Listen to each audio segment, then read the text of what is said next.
Hey guys, Python के इस tutorial में आज हम फंक्शंस इन पाइथन के बारे में पढ़ रहे थे। तो पिछले दो ट्यूटोरियल में हमने टेक्स नथिंग और रिटर्न्स नथिंग किया और टेक समथिंग और रिटर्न्स नथिंग के एग्जाम्पल के साथ हमने प्रूव करके दिखाया था। और अगर आप चैनल में नए हो तो सब्सक्राइब कर देना और बेल आइकन को प्रेस करना। आज हम तीसरा देख रहे हैं, यहाँ पे गलत दिखा है, तीसरा टेक्स नथिंग और रिटर्न समथिंग। तो हम आज का टेक्स नथिंग रिटर्न्स नथिंग। तो सबसे पहले मैं रिवाइज करवा देता हूँ टेक्स नथिंग और रिटर्न्स नथिंग में। टेक्स नथिंग और रिटर्न्स नथिंग मतलब कुछ लिया नहीं और कुछ दिया नहीं। मतलब ऐड फंक्शन के बारे में मैंने बताया था, ऐड फंक्शन ने कोई वैल्यू लिया नहीं और रिटर्न करके कुछ दिया नहीं, तो वो वहीं पे प्रिंट हो गया। तो टेक समथिंग हमने ट्यूटोरियल दूसरा देखा था जिसमें टेक समथिंग और रिटर्न्स नथिंग के बारे में बोला था, जहाँ पे मैंने बताया था कि ऐड फंक्शन में दो वैल्यू पास कर सकते हैं, आप चार वैल्यू पास कर सकते हैं। पर ऐड फंक्शन कॉल हुआ पर वहाँ से कुछ रिटर्न नहीं हुआ, वहाँ पे डायरेक्ट शो हो गया।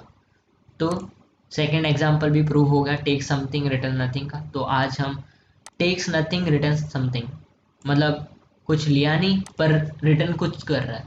तो डायरेक्ट पाइथन में आए चलते हैं और डायरेक्ट प्रोग्राम करते हैं। तो यहाँ पे लिख देता हूँ पहले से कि जिससे कंफ्यूजन ना हो। तो हम लोग क्या करें, टेक्स नथिंग रिटर्न समथिंग। ठीक है, आप कंफ्यूजन ना हो जिससे कि पता चल जाए कि हाँ यही है। तो टेक्स नथिंग रिटर्न्स समथिंग मतलब कुछ टेक नहीं कर रहा। तो सबसे पहले एक डेफ करता हूँ, ऐड का ही करता हूँ जिससे कंफ्यूजन ना हो। आप मेरी पिछली वीडियो देख सकते हैं, मैंने ऐड पे ही बनाया सारा, जिससे कंफ्यूजन क्रिएट ना हो, आप बाद में देख भी सकते हैं। तो सबसे पहले मैं चाहता हूँ कि प्रिंट करूँ एंटर टू नंबर। मैंने सारे फंक्शन को मैंने नंबर को ऐड करना देखा, आप चाहो तो कुछ और भी कर सकते हो जिससे मैं कंफ्यूजन क्रिएट ना हो, इसलिए मैं ऐसे सेम एग्जांपल दे रहा हूँ। तो मैं चाहता हूँ कि सबसे पहले मैं लिख देता हूँ यहाँ पे, मैं स्टोर करता हूँ, ठीक है, वैल्यू ले लेता हूँ इनपुट से। यहाँ पे कन्वर्ट कर दिया डाटा टाइप को, स्ट्रिंग आता इनपुट किया, ठीक है, ए में स्टोर हो गया और बी में जाता है इन इनपुट। यूज़र से हम इनपुट ले रहे हैं यहाँ पे, ठीक है, ये हो गया। अब मैं S equal to A plus B कर लेता हूँ, ठीक है। अब यूज़र से जो भी वैल्यू आया वो ए प्लस बी में आ गया।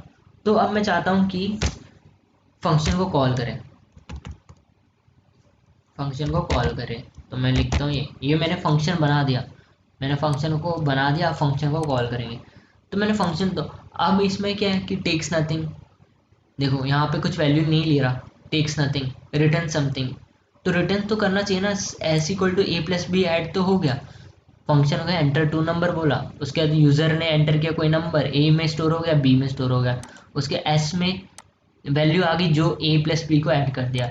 पर यहाँ पे प्रिंट भी नहीं कर रहा और रिटर्न भी नहीं कर रहा। तो हम चाहे, हमारा एग्जाम्पल ये है टेक्स नथिंग रिटर्न समथिंग। तो मैं करता हूँ, एक काम करता हूँ कि रिटर्न समथिंग कर देता हूँ।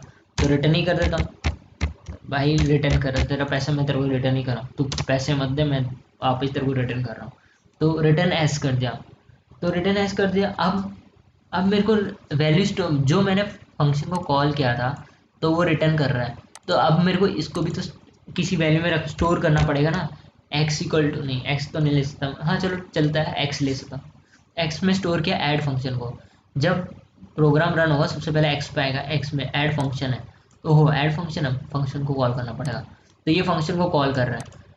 तो पहले प्रिंट होगा एंटर टू नंबर, यूजर से वैल्यू लिया, ऐड हो गया। उसके बाद यहाँ पे प्रिंट नहीं हो रहा, नहीं तो आप चाहो ऐसे लिखते, प्रिंट कर देते, प्रिंट का यूज करके उसके बाद सम इज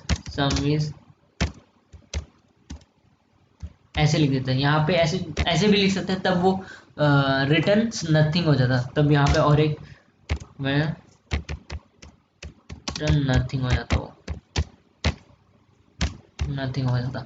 पर यहाँ पे रिटर्न समथिंग कर रहा है, एस को रिटर्न कर रहा है, तो हमें इसको भी स्टोर एस किसी में स्टोर करना पड़ेगा। तो अब एक्स में हो गया स्टोर। अब मैं चाहता हूँ कि इसको प्रिंट भी करे, तो जिससे पता चले कि एक्स के अंदर क्या है।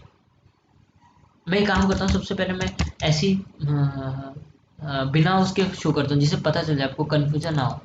देखो ना, आपको वैल्यू शो नहीं, एक्स की वैल्यू के अंदर क्या वैल्यू है वो बताएगा नहीं।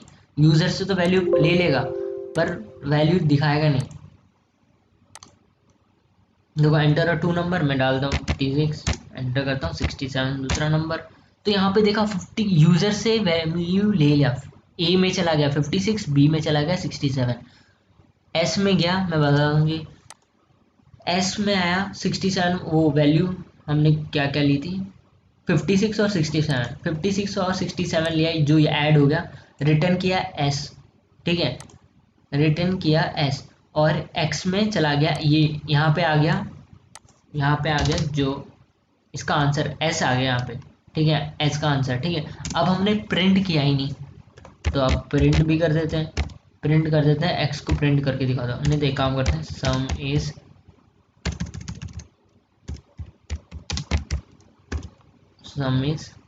एक्स, ठीक है। अब मैं इसको रन करके दिखाता हूँ, देखना अब सब रन होगा। तो यहाँ पे रहता अंडर 67, ठीक है, अब ऐड होगा, देखो सम इज 112, ठीक है। यहाँ पे सम प्रिंट हो गया एक्स, तो मैंने जो प्रिंट किया था वही यहाँ पे प्रिंट हो गया। यहाँ पे एक्स के अंदर स्टोर हुआ था, ऐड फंक्शन को कॉल किया था, यहाँ से रिटर्न हुआ, तो यहाँ पे एस की ऐड के अंदर एस की वैल्यू आ गई, तो एक्स के अंदर एस की वैल्यू है, तो अब मेरे को एक्स की वैल्यू प्रिंट करनी है। तो यही हो गया टेक्स नथिंग रिटर्न समथिंग का एग्जाम्पल। अगर वीडियो अच्छा लगा तो लाइक करना, अगर कोई डाउट हो तो कमेंट सेक्शन में बताना, उसका रिप्लाई ज़रूर दूंगा। तो सब्सक्राइब करना तो भूलना मत। So thanks for watching this.